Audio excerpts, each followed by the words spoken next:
Hi, good morning. It's 11:30, so let's get this going. I'm Debbie Homeyer, your 2022 president. And let's get this going with our GAD. A GAD is a governmental affairs director, and that is Casey Lee. So take it from here, Casey. Thank you, Madam President. So I am your Government Affairs Director, Casey Lee. I've met most of y'all. Some of y'all haven't, and if you want to meet me, I'm more than happy to. Let me just go ahead right off the bat and give you my phone number, 512-738-7053. I'll put it in the chat in case you missed it. That is my cell phone number. Y'all are kind enough to share your cell phone numbers with your clients so they can get a hold of you most anytime. I am happy to share my cell phone number with you so you can get a hold of me anytime you have an issue. And realtors do have local community issues. So we represent 5 counties. 4 Rivers represents 5 counties. And we have realtors in all 5 counties who are paying attention to what's going on in the community and getting together and figuring out how is this going to affect the realtor community. And that is advocacy. That's one level of advocacy. And that is what I, as a GAD, help coordinate is our realtor advocacy. How do we make sure that you as a small business owner are protected? How do we make sure that your clients are able to buy, sell, lease property? And we make sure that we have elected officials in office who are representing y'all well. And that we are able to have open communication with on a lot of these issues that y'all bring forward. And I keep saying, y'all bring them forward because 4 Rivers is a member-led association. That is y'all. I'm a staff member, but I only move where y'all tell me to move. Y'all point me in a direction and fire, and I go, and that's my job. But I can't do any of it without the guidance and support of our realtor members. So we do face issues. We face issues right now. All of us, we're facing housing shortage issues. We're facing affordable housing issues.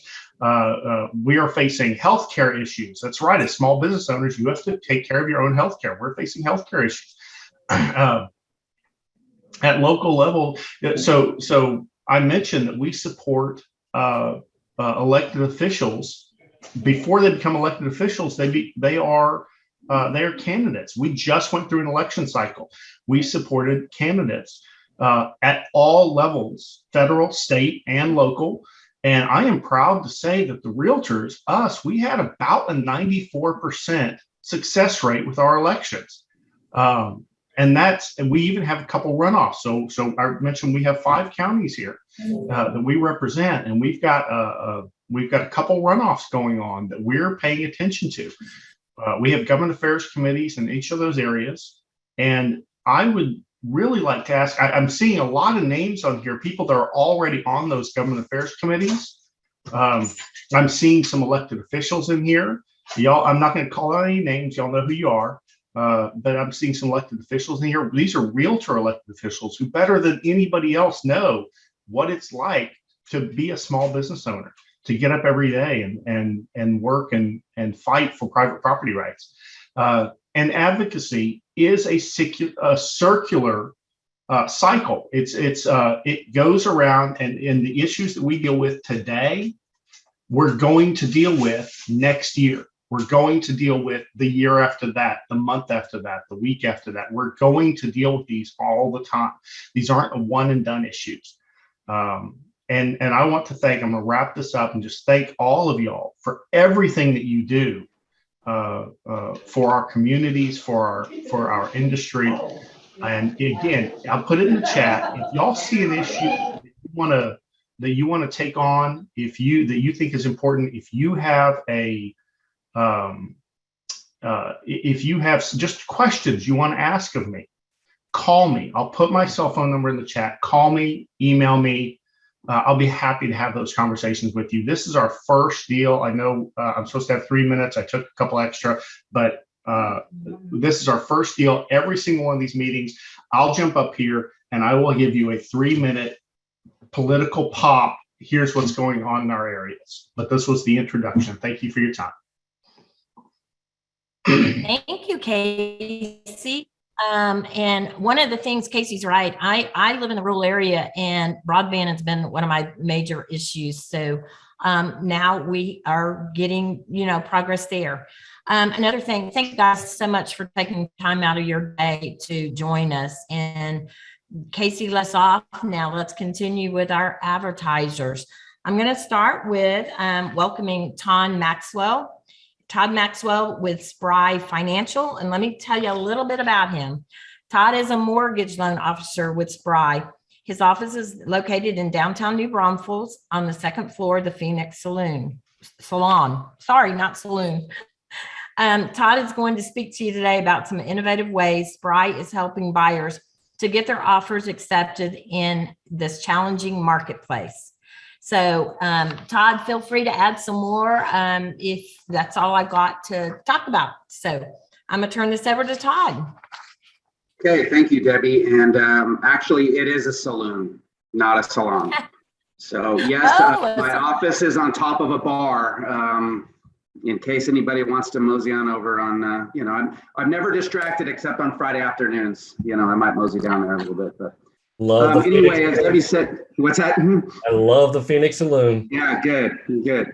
So as Debbie said, my name is Todd Maxwell. I'm with Spire Financial. I only have a couple of minutes here with you guys. So wanted to talk to you guys a little bit about the marketplace from a lending perspective. We all know the situation out there, tight inventory, multiple offers on everything. It's frustrating, right? So I want to talk to you about a couple of things that Spire is doing to help buyers and their realtors get some offers noticed. The first is our Spire Key program. If you're going in right now with the typical offer that you've made where you get a pre-qual from your loan officer like you were a year or two or three ago, you're probably not getting an offer accepted right now. I hope you are, but you're probably not. So with Spire Key, what we do is you give us your buyer, we put them through the loan process and get them approved through underwriting before you go out and make an offer on a house. So obviously several advantages to that and some value to that being that you can go in when you make an offer, you can waive the third-party addendum, you can offer a quicker closing, and you give the sellers and their agents the satisfaction of knowing that they're working with a buyer who can actually get a loan. And then the other thing is peace of mind too. I mean, think how great it will be to get under contract and know that all of the front end legwork has already been done on the loans. I mean, as far as I'm concerned, this is the best way to do loans in the first place would be through this. Now, we need a 7 to 10 day lead in, right, on that when we get clients. So because obviously there's a little bit of a process to go through underwriting. But we really believe that this can help the realtors out there.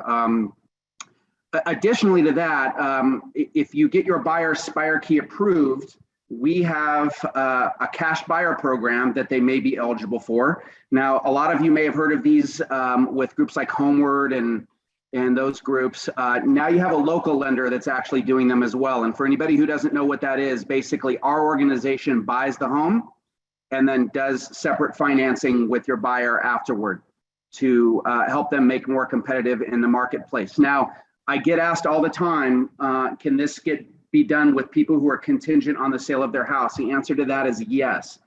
It absolutely can be done as long as they qualify.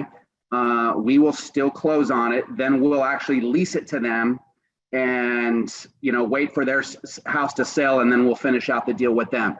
There is a fee for that of 1.5% of the purchase price, which is pretty normal for what the other organizations do. However, if they don't need to sell a home, it can be done just by assigning through the contract, assigning it to the buyer afterward, which basically means that Spire doesn't ever actually buy the home. We just assign it to the buyer through the contract through an addendum, and there is no fee for that. So those are the two ways that we can kind of do it. I'll wrap up here. Those are a couple of things that we're doing. We got to get creative out here, guys, because the market's just, it is what it is. It's not going to change. It's going to be this way for the foreseeable future. We need to plan. We need to be strategic. Real estate agents and lenders need to be advising their clients now better than ever. And we need to come up with some plans. And I think this could be a couple of good ways that could help you guys out there. So I know Farrar has my information. They've sent it out on the emails. I'd love to talk to all of you individually. Really love meeting everybody. So if you're in the area or I can get out to you, that would be really great. Breaking bread, coffees, a beer at the saloon that I work over, Debbie. Come get me, come talk to me. I'd like to help you out and figure out a way that we're going to work through this marketplace together and add some value to your businesses out there. Thank you very much and looking forward to the rest of this. Awesome. Thank you, Todd. Our next advertiser is Heidi Alleman with Corridor Title. She's the Vice President and in Development at the New Braunfels office. And she's got an impressive bio here. Heidi joined Corridor Title in September 2017 and brings a lot of commitment to the New Braunfels community. That's truly compelling. She's a graduate of Southwest Texas University, earning a BBA in marketing and is a licensed Texas Realtor. Her civic involvement includes the following: New Braunfels Downtown Association President and former board chair, the Greater New Braunfels Chamber of Commerce Blue Coat Ambassador, Senior Life member, chair of various committees, farmer board member, City of New Braunfels, Civil Service Commissioner, Four Rivers committee member, NBISD ambassador and council of PTA, executive committee member, New Braunfels ISD Education Foundation, program director, United Way of Comal County, former board chair. Heidi lives in New Braunfels with her husband, Lonnie, and their sons, Zachary and Dylan. They're members of Oakwood Church. See, I told you that was a lot. Good stuff, Heidi. So take it from here, Heidi. Tell us what you have.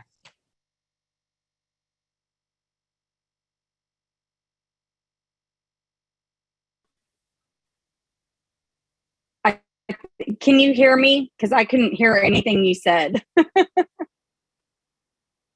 Hello? Everybody's frozen on my end. Yes, we can hear you, Heidi. Heidi, we can Hello? hear you. Okay. Sorry. And I'll make it quick because I did not realize she was going to read all of that. But as she said somewhere in there, I do work for Corridor Title here in the New Braunfels office. My colleague, Keely Henning, which many of you know, represents us in our San Marcos office. And she apologizes that she's not able to be here. She's on a field trip with her son, Liam. But Corridor started in 2010. We are still independently owned and locally headquartered, which we are very proud of. That gives us a lot of flexibility. We like to say no files are too big or even too small. We are licensed in 12 counties and work with 8 underwriters because that we are still independent. So we're able to do that. We do have offices in Dripping Springs, as I mentioned, Keely and San Marcos, myself in New Braunfels. We just opened our flagship office in Austin, which we are so proud of. It houses our title plant, our commercial division, our builder division, and our residential division. And additionally, in the near future,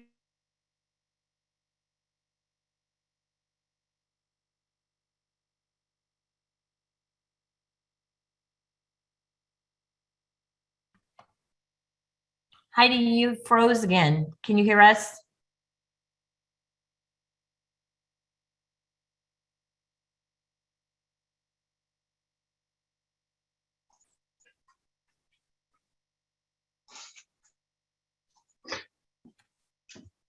Okay. I think we lost Heidi. Debbie, we might be able to bring her back in after the speaker. Okay. Then let's move on and thank Heidi for that presentation. Let me tell you one thing. We will have a live poll with questions about these companies at the end of the program, and we will have 2 winners that will receive a $75 gas card. So moving right along, Pat Fernandez will introduce our speaker. Pat. Hello, everyone. I'm Pat Fernandez. I am with the Professional Development Committee for Four Rivers. So thank you all for being here today. I want to welcome Patrick F. Stone, the Executive Chairman and Founder of WFG National Title Insurance Company. Pat has enjoyed a lengthy career in real estate and real estate related services, including C officer positions and 3 public companies as a director on 2 Fortune 500 boards. The senior executive management position included 9 years as president and COO of the nation's largest title insurance company, chairman and CEO of a software company, and CEO of a real estate data and information company. Pat has served as vice chairman of Metro City Mortgage, a 2005 top 20 mortgage lender, as chairman of the Stone Group, an Austin, Texas-based tenant rep brokerage company. He has served on the boards of Fidelity National Financial, First American Corporation, FNIS, Micro General, SKLD, World Minerals, Green Street Advisor, Digital Map, Home Gain, Red Vision, and the Weinstein Capital, and Inman News, who named him one of 2013's 100 most influential people in real estate. And in 2015, one of the top 101 real estate industry doers. And in 2019, Pat was named as one of the Housing Wire's Vanguard Award recipients. Currently, Pat serves as an executive chairman and founder of Williston Financial Group, as well as on the board of Nassau Reinsurance, Transmodus, and Tristine Tree Golf Club. Pat's philanthropic involvement has included service as chairman of the Santa Barbara Art Museum and as director of the Portland Art Museum. He is a past chairman of the Oregon State University Foundation and co-chair of its $1 billion capital campaign. Patrick has 3 daughters, 5 grandchildren, and resides in Portland, Oregon with his wife, Vicki. So let's give a big warm welcome to our housing forecast presenter, Patrick F. Stone. Thank you. Thank you very much. I'd like to start by telling a real quick story. I do a lot of public speaking, and I kept telling my wife and kid to come listen to me speak, and they finally did. About 2 years ago over in Southeast Portland, about 300 people in an auditorium, and I thought I did a great job. I was working it really hard. The event's over, they come walking up. I said, "What do you think?" My daughter said, "Well, I fell asleep." My wife then said, "Well, hon, let's start with your resume. It doesn't sound like you can keep a job." And so from there, it was kind of downhill. But anyway, I'm delighted to be here today, and I'm going to share with you my perspective on what's happening. I will tell you this. I don't think I have ever in 47 years in real estate seen a market with as many question marks as we have right now. We have demand, we don't have adequate supply, and we have a lot of uncertainty both politically and from an interest rate point of view, but we'll get into that with some detail. So to get going here, I want to try to define or at least give you some perspective on where exactly I think we are with regard to the pandemic, inflation, the Russian-Ukraine war, interest rates, the economy, and real estate. And then maybe a little bit of projection on where I think we're heading and where this will all end up. And you know, I'm going to say it now and I'll say it again in a few minutes. I think all this supply chain disruption will result in a more efficient supply chain when we get past this. We've all embraced automation because of the pandemic. That will continue. And then productivity has actually gone up, which has sort of surprised me, but we'll get into that in more detail. Finally, we'll talk about the economy over the next 3 years and then drill down on Texas. So starting with the pandemic, there's been some real profound changes that I think are going to stick, one of which is the quality of life issue. And people have become much more cognizant of who they are, what they're doing, where they're living, and how they're spending their time. So you see it manifested in multiple ways. One thing here is obviously the percentage of people retiring has gone up. Then the people quitting jobs has gone up. It was at about 2.3%. It got up to around 3% in November of last year. So we've seen more retirement, more people seeking a job that they want. We've also seen the government spend a lot of money. And I'm going to just be really honest with you. We are running a little bit of risk with the amount of money sloshing around in the economy. Hopefully it doesn't backfire on us.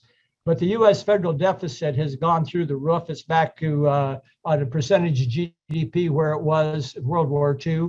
And we're also, I mean, hey, who knew, right? I mean, going into the pandemic, I probably would rather see us be over aggressive than under supportive. And but we are going to have to be careful going forward because of it. Personal savings rate went up too. And those of you that are closer to my age than 21 probably remember that people used to save money at about a 10% rate. And then that tailed down starting in the 80s and just kind of drifted down to about 6 or 7%. With the pandemic, it popped up, but it's come back down again. But people have a lot of cash right now. Wages have improved. Obviously, leisure and hospitality and retail really got hurt early in the pandemic. They've come back. Manufacturing and construction is still trailing a little bit, and we are still importing way more than we export, so we haven't quite geared up yet on the manufacturing side. So the spending, you know, you look at spending by age, and you can kind of see us old people here in the red line are a little bit more conservative during the pandemic about spending. Spending picked up fairly dramatically starting in 21, trailed off at the end a little bit, but still running above the norm. And then cash and short-term investments by companies. American corporations have more spendable capital than they've ever had in my lifetime. The amount of money sitting on the sidelines waiting to be invested is phenomenal.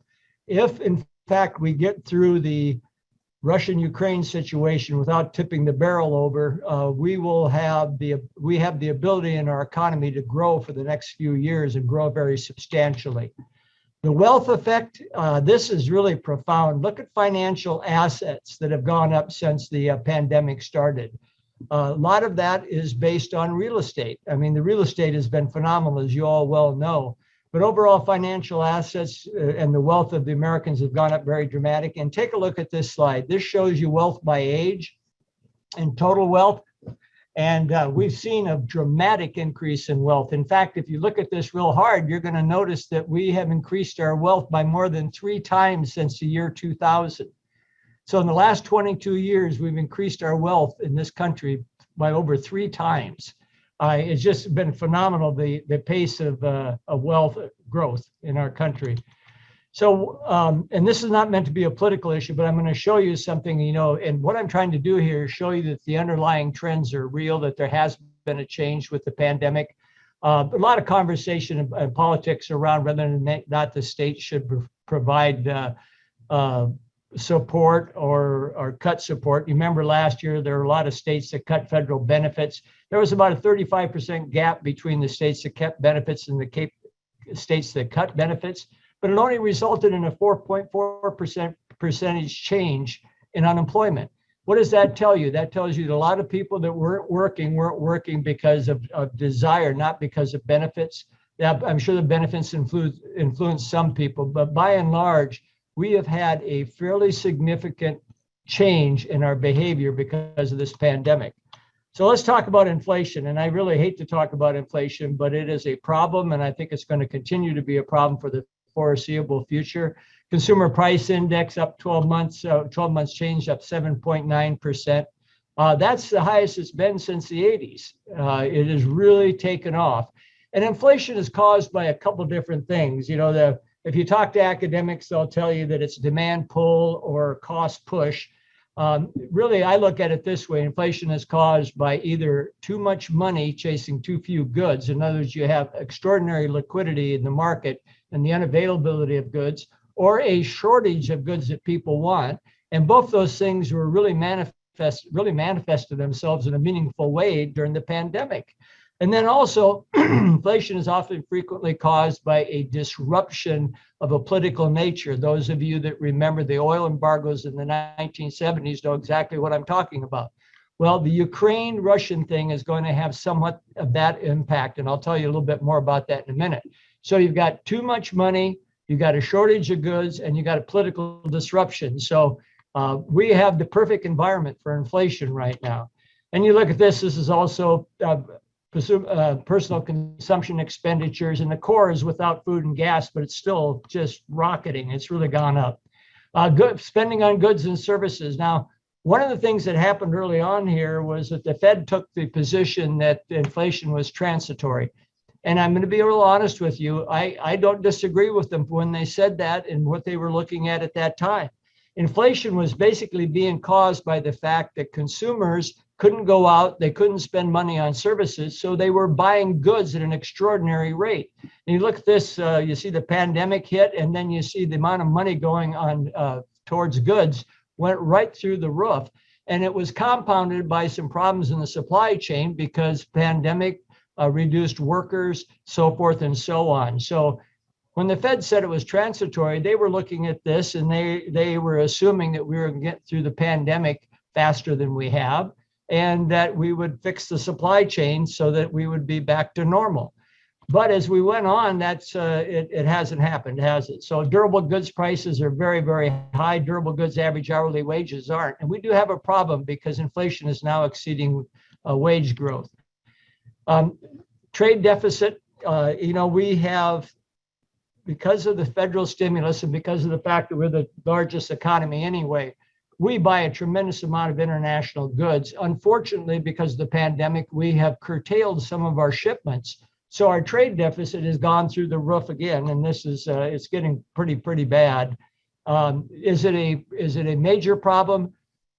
Not necessarily. We'll see what happens, but it has gone up, and I'd love to see exports get back on track. So inflation overtakes wage growth. I said this a second ago. You look at hourly wages, and then you can see the CPI index, and this will be a problem. I suspect you're going to see more wage growth in 2022 than we did in 2021 for sure, and it's going to have to accelerate or we won't keep up with inflation. How good are we at predicting inflation? This is the Federal Reserve policymakers' uncertainty over the inflation predict. They have no idea. Nobody does. And you got to give them a little bit of slack, because I think the original pandemic and reaction to it with the federal stimulus was probably a good idea. We didn't know that the pandemic would still be around a couple of years later. I think we also assumed that supply chains would correct more quickly, but they haven't. So it's really hard to tell what's going to happen. Here's again the consumer price index for all consumers, and then less shelter. One thing real quickly, you'll see a lot of statistics that indicate that the United States has much higher inflation than Europe. That's because we include rental inflation. We include the imputed rents for owned homes. So obviously that has gone up with appreciation. So we have an extra bucket sand in our sandbox compared to Europe. We count a few more things than they do. So Russian-Ukraine war. Okay, why am I concerned about the Russian-Ukraine war? Just give you some real quick numbers here. Ukraine basically exports 10% of all global wheat that's exported, 14% of all global corn exports, 50% of the world's sunflower oil. All that comes from Ukraine. Russia exports 8% of the global oil supply, but that's 40% of the oil supply for Europe. It also exports iron and steel and 15% of the global fertilizer. So we will see a shortage. We've seen the result of oil and gas prices going up because of this. We're going to see a shortage of fertilizer, and we're going to see some problems. And we're already seeing it. If you look at wheat and barley prices, wheat's up 69% over last year already. And this is principally because we've cut off two of the major exporters of wheat. I'm sorry. It's allergy season here in Oregon. So we've seen an 8.6% increase in grocery prices in February, all because of Ukraine-Russia war. So this is not an incidental event. It's going to impact us. I personally like the strategy of trying to economically punish Russia for its actions, but we are going to have an impact from it on an inflationary basis. It's going to keep inflation going, and it's going to be problematic for us. Now, you talk about the advantage here, this is kind of interesting. This is gross domestic product in trillions, the West versus the East. And you can see the economic leverage we do have compared to Russia and China.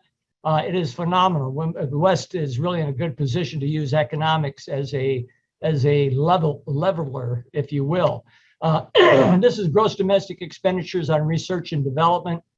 Again, the West far exceeds the East.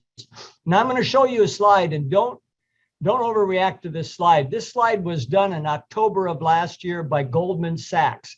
And what they were doing was they were predicting how fast the inflation would drop in 2022. Now, this is October of last year when they did it, okay? So you can see they expected the supply chain to ease up and the inflation to drop fairly quickly, especially in those goods that were, are problematic. But we really thought we would see inflation going down to 2.4% by the end of 2022. So in other words, inflation was going to be transitory and it was going to correct fairly quickly. This was the outlook in October. This outlook changed in December with the Delta variant. It changed again with the Russia-Ukraine war, and now we are looking at a fairly significant drop at global GDP. This is the 2022 global GDP forecast.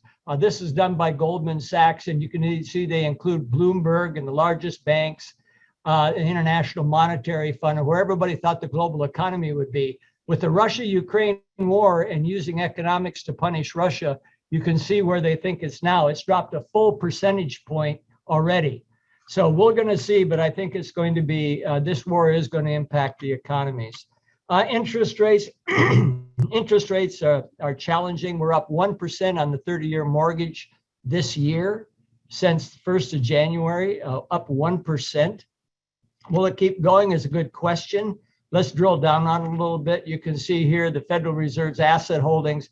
The Federal Reserve bought $80 billion worth of treasury bills and $40 billion worth of mortgage-backed securities, starting with the pandemic in order to create stimulus and keep interest rates low.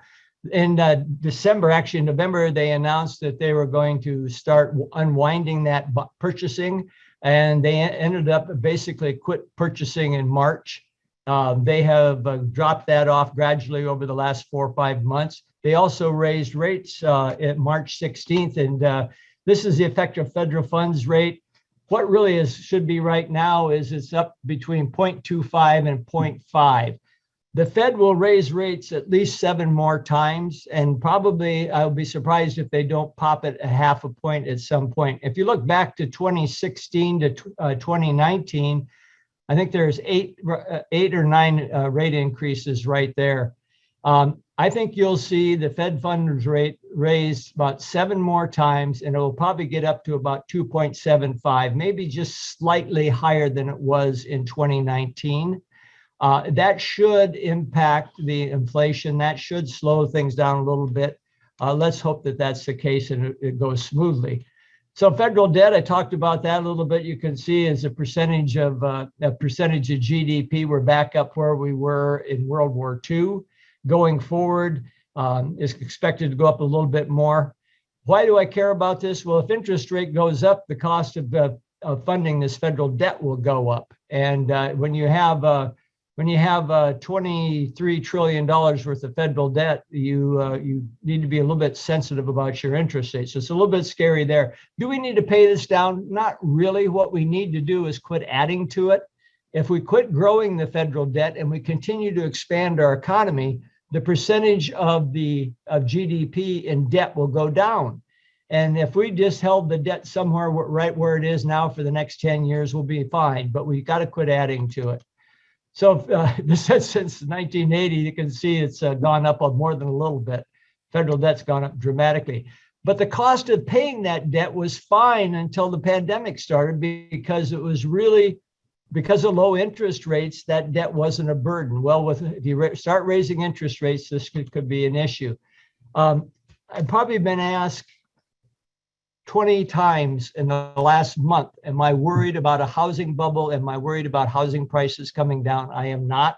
And the reason for that is that the underlying borrower risk and product risk is just de minimis compared to where it was in the Great Recession. If you look at this slide, you go back to 2006, 2007, you can see that the product risk was pretty significant and borrower risk was pretty significant. What I'm talking about here is subprime mortgages, stated income mortgages, all those sort of things that just didn't quite work out. And the borrower risk, a tremendous amount of loans clear down and very low FICO scores. So we were really, I don't know how to put it, but it wasn't good. I mean, we were really taking a lot of risk. You can see since 2008, the lending community has been very conservative. Borrower risk and credit risk are way, way down. This is now we were starting to see some loosening of mortgage credit availability. But if I put, and I apologize for not having like a 30-year slide here, because that's not even back to half of what it was before the Great Recession. Here is the FICO score for mortgages. And take a hard look at this, folks.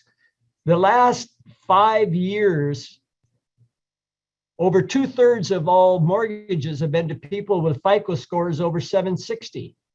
I mean, this is unbelievable. Look where it was back onto the left side here, 2003, 2004, 5, 6, 7, and where it is today. We do not have the product risk. We do not have the credit risk. Americans' mortgage market is solid. Homeowners are solid.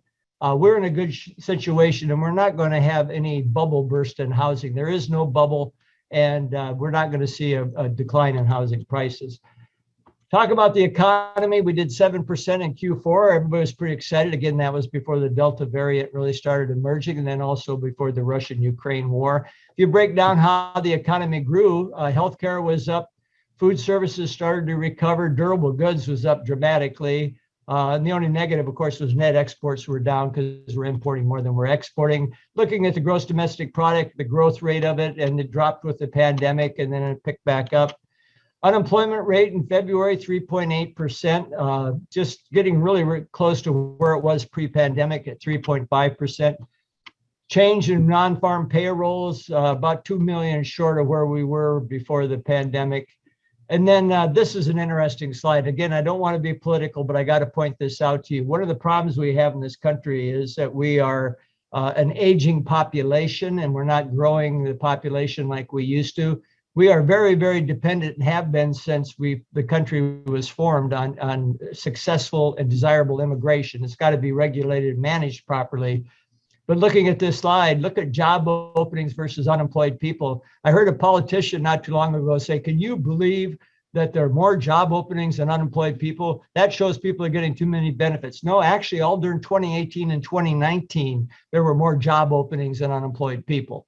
This is a function of where we are as a society and the growth rate. Jobless claims in March down to 414,000, and you change the labor force.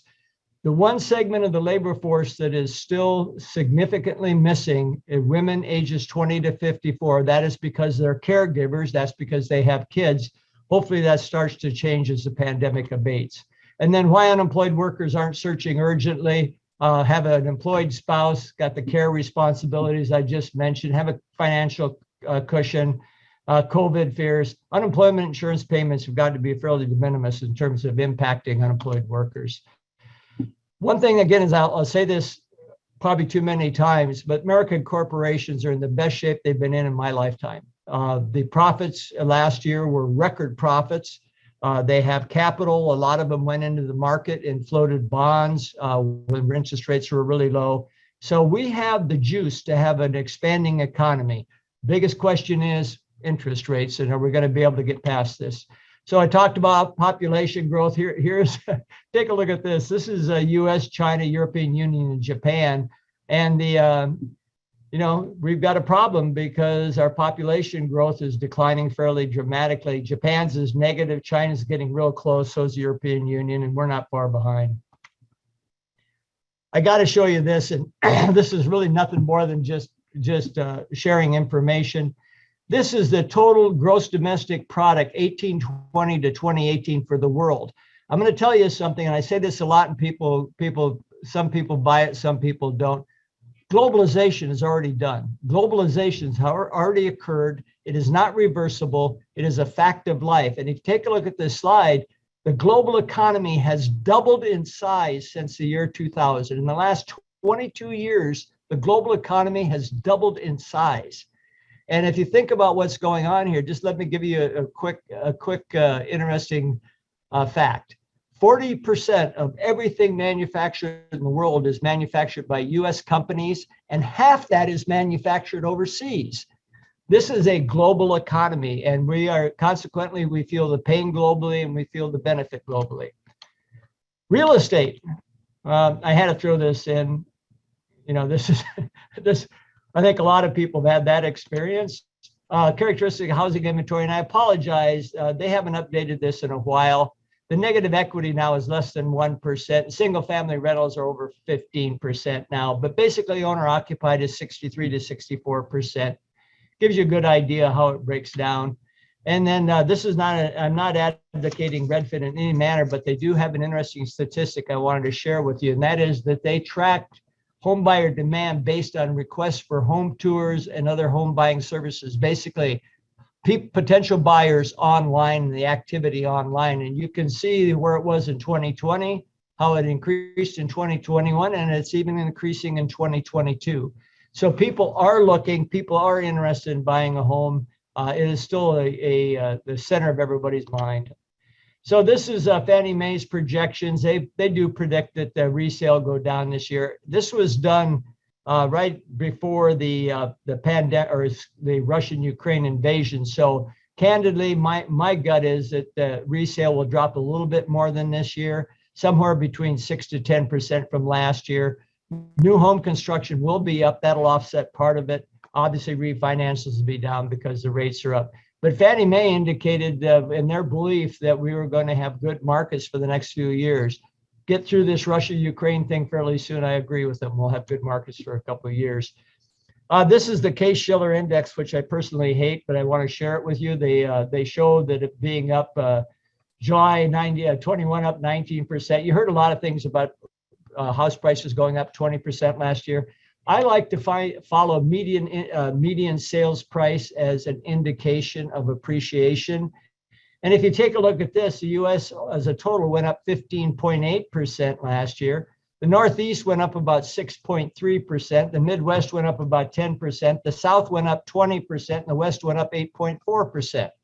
So home appreciation did not occur at the same rate everywhere. It's very, very different by area. And a lot of people moving to the South, that resulted in a higher appreciation in the South. The New England area didn't go up very much at all. Supply of homes, you guys know this better than I do. It's just gotten crazy. Very many days on the market. That's also become problematic. It just doesn't last very long. Purchase mortgage originations, 1.61 trillion in 2021. I think that'll be down a little bit this year. Down a little bit.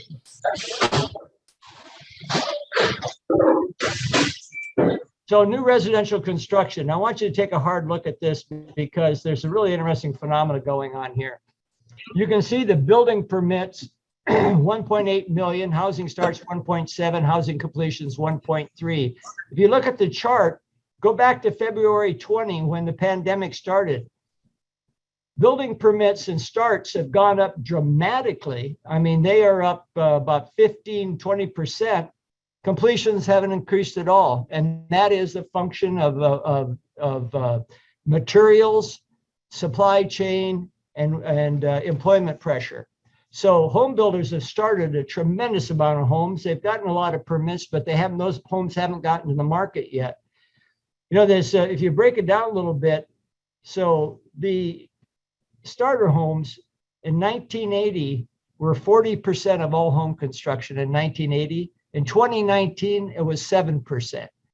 So back in 1980, we built a tremendous amount of starter homes. People did move-ups, much fewer high-end homes.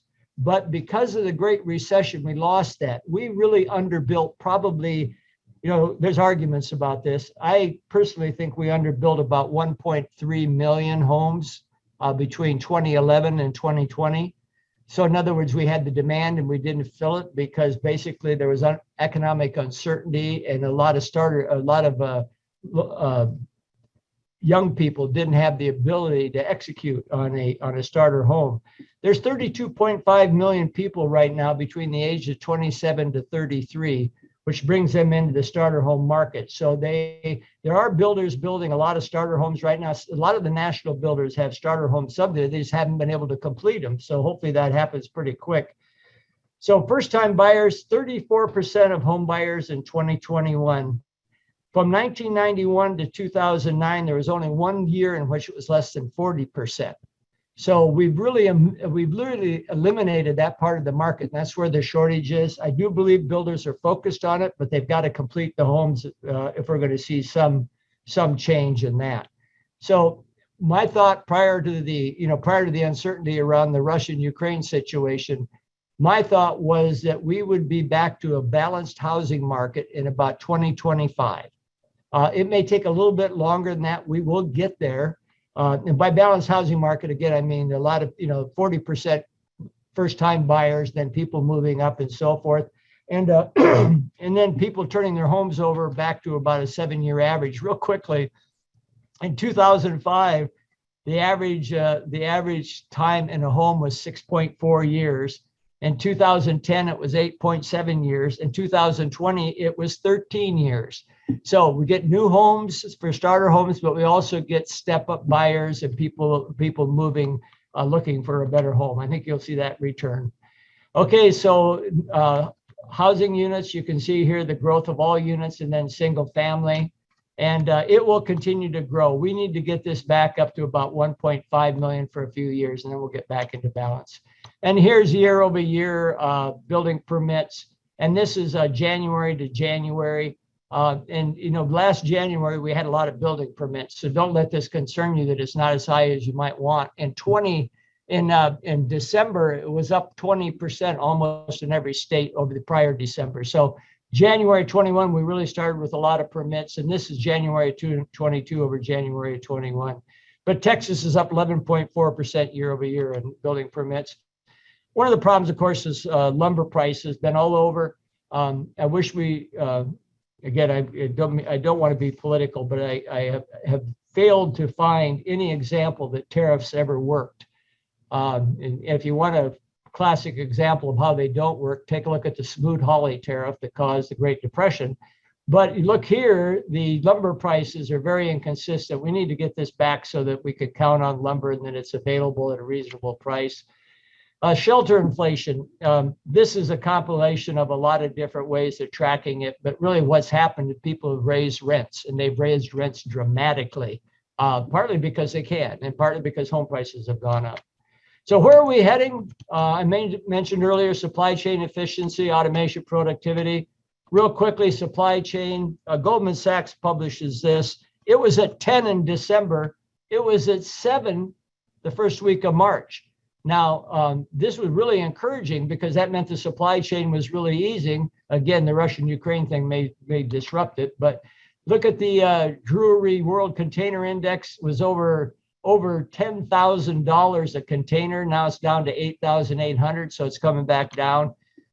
Number of container ships at ports of Los Angeles and Long Beach, they got up over 100 ships backlogged in LA Long Beach in December. Now we're down to about 50. So we are seeing a lot of improvement in the supply chain. And I think that will mitigate some of the inflationary pressure, but we'll see what happens on oil with Russia, Ukraine. So in logistics, look at this. And last year, we invested over $25 billion in logistics technology because of the supply chain disruption. Mentioned earlier, we're a global economy. In 5 years, we will be a very efficient global economy, and I think prices will come down dramatically because of that. Automation. This is just a quick slide from July of 2020. This is only like 4 or 5 months after the pandemic started. And what you're looking at, share of digitized products and services in dark blue went up dramatically. Share of customer interactions that are digital went up over to just about 60 or about 58%. And this has stayed. I mean, it's amazing to me how many people are online. I know that there's a FedEx truck in my driveway all the time, so I know what my wife does. She's online buying things, and I think people are going to continue to do that. In fact, e-commerce will be 30% of all retail by 2025. People have adapted this and they're going for it. Now, You've all run into people looking for homes and using technology to look for homes. And I think that's going to continue and probably even accelerate as millennials become more engaged in the marketplace. Productivity has gone up pretty dramatically since the pandemic started. You can see information services, finance, and real estate have gone up. Professional services gone up. And this shows the same thing. Technology, professional services, those things have gone up. Leisure, hospitality, transportation, that's gone down. But this is kind of a fun slide right here. Fewer in-person sales staff, reduction in commuting time, 600 million hours a month we reduced commuting during the pandemic. Home offices saved a lot of money, and so did IT equipment. So we had some benefits, or so we have some projected benefits, if you will, from the pandemic. That's increased supply chain efficiency, increased productivity. So outlook, real estate equals a quality of life. And I'm going to just go through this pretty fast, but 3 times as many individuals with 5 million net worth own 1 to 5 million in real estate compared to 2019. So people with money jumped into real estate. 77% of Americans reported they would rather invest in home ownership than spend it on a vacation. 82% of unmarried Americans surveyed, 85% of females would rather invest in a home than pay for a big expensive wedding. 41% of college grads are likely to select owning a home as a more important goal than paying off the student debt. That one surprised me, but that is pretty cool. 42% of Americans identify as Hispanic say owning a home is their most important financial goal. 45% of Gen Z and millennials between 18 to 44 say owning a home is an important financial goal.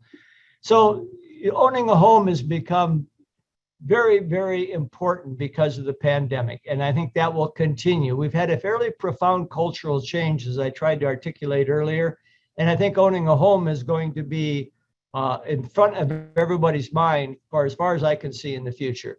And I think we are going to have a good real estate market over the next 10 years, subject, of course, to economic changes, broad economic changes. So consumer debt levels, take a look at this. So prior to the Great Recession, household debt as a percentage of disposable income was about 112%.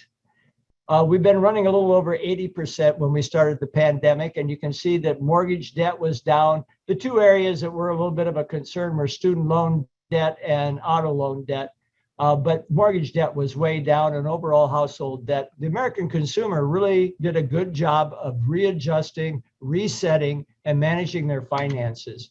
Debt share by product type and age, and here again you got the 30 to 39 is really the first-time buyer age here.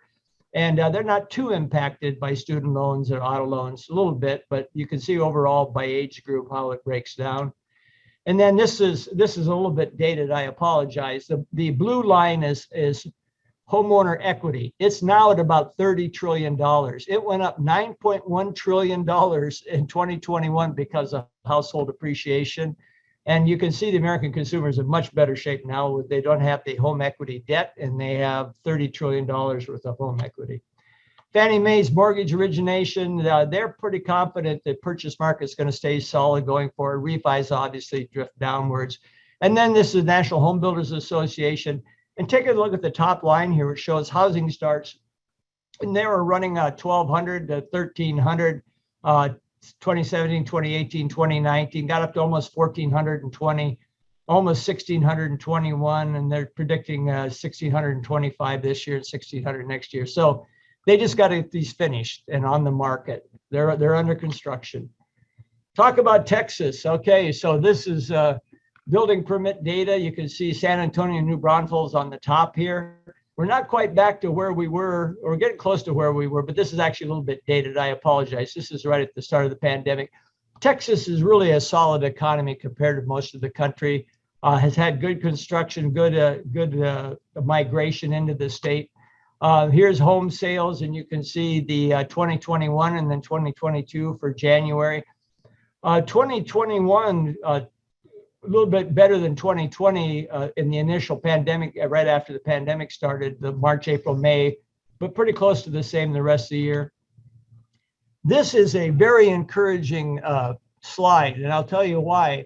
If you look at a lot of markets, you see a disparity in appreciation between the 3 tiers. And if you look at San Antonio and New Braunfels, all three tiers, the low tier price index, the mid tier price index, and the high tier price index are moving up in concert. Now, if you're in a market where the high end is going up crazily and the rest isn't, then you know it's going to be fairly short-lived, isn't it? Because rich people are buying homes and there's only so many rich people. If you're in a market in which the low end is going up dramatically and the middle and higher tier aren't, you're having an influx of people who won't make much money or won't make you'll have an imbalance in your economy. Having a market like this where you have the three tiers moving up is very, very healthy and sustainable. Closed price to median income ratio for San Antonio and New Braunfels, this is a good number. I mean, this is like saying, okay, if you make $100,000 a year, you could buy a $5 million or $500,000 home. That would be at the top of this. And you can see Texas is close to that, but San Antonio and New Braunfels is still very, very affordable. And then this is a breakdown by closed sales and then by months inventory for each price range. And you can see the bulk of your closed sales are the $300,000 to $400,000 range, got about a month and a half of inventory. Total sales volume. December was really a good month, and I think in part because people started to worry about interest rates and people decided to go. I'm going to share an idea with you, and that is if you're talking to a consumer and they're wondering if they should buy a home, the answer is yes. And the answer is yes, because owning a home is probably the best way the average American can fight the impact of inflation. Everybody out there that has savings is now worried about having savings because savings get really killed by inflation. Owning a home is the best way for the average American to counter the impact of inflation on their wealth. So share that with your potential buyers. This is a good time to buy because we are having inflation. Prices aren't going to go down. So median price per square foot, this is Texas and San Antonio, New Braunfels, basically costs running about the same on a per foot, square foot basis. Here's Austin's home sales. And again, you got 2022, 2021, 20. And then the tiers in Austin, really a sharp uptick the end of 20, but still moving pretty much in concert. Here's Houston. This looks a lot like San Antonio, New Braunfels. And then home prices, again, a little bit more disparity, but moving somewhat in concert. And then Dallas, Fort Worth, same thing. Basically, all the Texas markets are good, some better than others, but all doing really, really well. And then the price index in Dallas, Fort Worth. So single family housing construction permits for the United States and for Texas, indexing it to 2000. So Texas housing construction permits are up 60% since 2000 compared to 2000. The US as a whole is actually down a little bit. So you're in the right market here, it's going the right direction. Major metros, single family housing construction permits. Austin is the biggest. San Antonio and New Braunfels is right in the middle along with Houston. Dallas, Fort Worth lagged a little bit. This is slightly dated, I apologize. And then your inventory, months of inventory. Total housing sales, number one here, San Antonio and New Braunfels. It's a very affordable, desirable market, and it's a market that, by the way, I bought 5 single-family homes for rentals in San Antonio last year. So I believe in San Antonio, and I think it's an awfully good market, will continue to be so. Residential lending construction index, and again, this is all good. Texas is really in a solid place, and employment growth rate is good. You can see where Houston had a little bit of a problem there because of oil from 2015 to 2017, but that's correcting itself. And days on the market, you got all this information. So this just shows days on the market, days to close. This was at the end of last year, or actually this is in Q3 of 2020. And I kind of found this interesting because it bothers me and has bothered me for 47 years why it takes so long to close a real estate transaction. I will bet you it bothers everybody on this call. And we need to work on that, and we are working on it. Hopefully we can make some impact there. Per capita personal income, Texas has a lot more reasonably cost labor than most of the US. And you can see that per capita, you're about 93% of the United States on a per capita income basis. Unemployment rates, Houston is running below the United States. Dallas, it's really, excuse me, Houston is running above the United States. Dallas is running right even with the United States. San Antonio just fractionally above, and then Austin below the United States in unemployment. Sorry. And then these are the largest companies in Texas. I put this in because candidly, I was amazed at how many large companies are in Texas. This is pretty impressive. And then population data. Look at the population growth, steady on all these markets in Texas, very steady. And this really speaks well long-term for your business and for the sustainability of real estate in Texas. And then net change in non-farm employment, 12 largest metropolitan areas. Dallas was third and Houston was fifth. So economic outlook, near-term growth outlook remains positive. Fiscal year 2021, we hit 5.7. 22 forecast 3.5 to 4%. And maybe I'm being too optimistic there. We'll see. Labor market recovery remains erratic, almost back to pre-pandemic unemployment level. Fed started tapering in December. It announced its first hike March 16th. And again, 5 to 7 more. My gut right now, because of what's happening in the Ukraine, that they're going to be more aggressive. In fact, Powell came out yesterday with some very strong comments. And it really shocked a lot of people because he has been moderately positive since this whole thing started with the pandemic. Yesterday, he came out and basically said, we're going to do whatever we need to do, including raising it by 0.5 point if we have to. I think the Fed is genuinely concerned over the impact of the Ukraine-Russian war on global trade and how it's going to increase prices. So we'll see what happens there, but I do think they're going to be pretty aggressive. Prudence in COVID impact sectors, travel and leisure up and down depending on how many infections we have, and then retail, 30% by 2025 will be in e-commerce. Okay, risk and changes, ample liquidity. We actually, it can be a positive. We have plenty of liquidity for economic growth, could be a big positive. The impact of Russia, Ukraine. If this is over in the next 60 to 90 days, I'm not too worried. Okay, we'll have a little bit of a bump and adjustment. It'll cause inflation to last a little longer than we wanted, but we'll be going the right direction. So if this is over in 60 to 90 days, we're fine. If this goes on for the rest of the year, one man's opinion, I think we'll be in a recession next year. So let's hope this thing gets settled one way or another the next 60, 90 days. If we don't go on the whole year with these international restraints on trade. Key risk and challenges, Omicron variant, other variants. Again, knock on wood, hopefully we're just about done with the pandemic. Investor optimism is high, but concern inflation. Now it's actually dropped here because of the Ukraine war, and just the prolonged uncertainty. Inflation could overshoot, and it probably will a little bit. Low rates, mass leverage, and debt issuance. Think about how much it costs if you owe $23 trillion and you raise rates 1%. That's a lot of money. It's a lot of money. Inflation will continue for the remainder of 2022. Mortgage rates will go up. 3.75 to 4.75, running about 4.5 right now. I am cautiously hopeful to get some resolution on Ukraine and Russia. The easing of the supply chain will cause interest rates to slow down and then maybe actually start going the other way by the end of the year.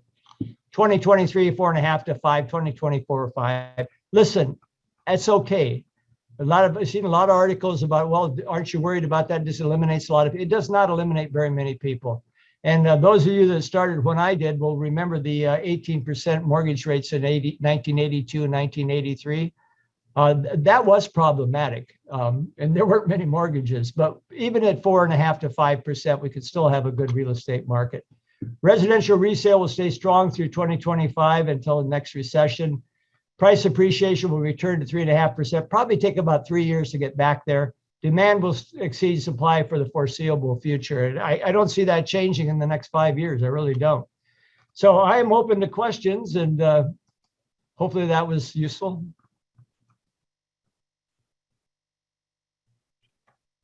Wow, that was a lot of good information. Kind of makes your head swim. So are there any questions? Thank you so much, Patrick. Well, Debbie, I have a question, if I may. Okay, Patrick, Casey? you mentioned at the end of this, you see residential real estate staying strong through 2025. What do you, just briefly, please, what do you see about commercial real estate through the same time period? Well, I do a lot of Laughing. commercial. I do a lot of commercial real estate. I own a lot of warehouses. Commercial real estate's been very good to Uncle Pat. I was very, very worried when the pandemic occurred because I did think it was going to impact a lot of sectors of residential real estate. Now, as you heard in my resume, I was on the Green Street board for a while, so I get all their analytics, and it really looked like we were going to have some problems. Now, what has offset that is a tremendous amount of money looking for a home. The fact that there's so much capital out there has really mitigated the impact on commercial real estate because a lot of that money's moved into real estate. Even office buildings, which, because of work from home and occupancy dropping, you would assume that they would have had a tougher time than they've had. So by and large, most commercial real estate's in pretty good shape. Shopping centers are gone. I mean, they're going to be repurposed. They're not going to be around long. But I think you're going to see multifamily and industrial both do very, very well. Industrial because of the increase in e-commerce, multifamily because of the population boom of the millennials. So you're going to see pretty good markets, multifamily and industrial. Office will hang in there, probably just slightly negative from where it was before, but it's not going to fall off the cliff like I thought it might. And shopping centers, strip centers, and those things, that's going to be tough. That's going to be a real tough market. Thank you, sir.